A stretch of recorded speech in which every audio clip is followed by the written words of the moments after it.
ada ke perempuan yang dia wanita yang dia memang dilahirkan tak ada eggs?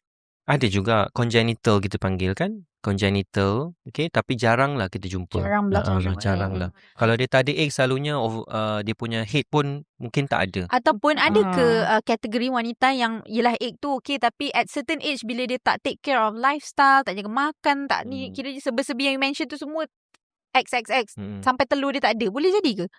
Tak juga. Tak je? Okay, sebab Okey. macam saya cakap awal tadi, dia memang dah ada dalam tu.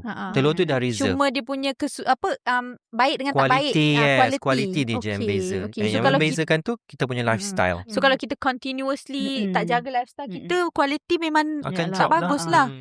Tapi kalau kita buat all this like egg freezing or in vitro IVF, dia akan pilih kan egg yang bagus. Dapat kenapa dia mana buat satu selection. egg yang Dia elok. kalau ikutkan dia akan pilih. Yalah. Okay. Alright. Okay. Dia akan pilih yang bagus. Sperm pun dia akan pilih sperm yang berkualiti kan. Quality. And then dia tengok berapa banyak dia nak freeze. Betul juga. Kadang-kadang ada sampai 7, 10 telur kan, dia tengok berapa lama orang tu plan lah. Faham. Tapi chance untuk IVF kejayaan adalah 50%. Oh, sebenarnya tak adalah dapat tak tinggi kan? sangat, 50% lah. So semakin meningkat usia, semakin rendah Peratusan. successful rate dia lah.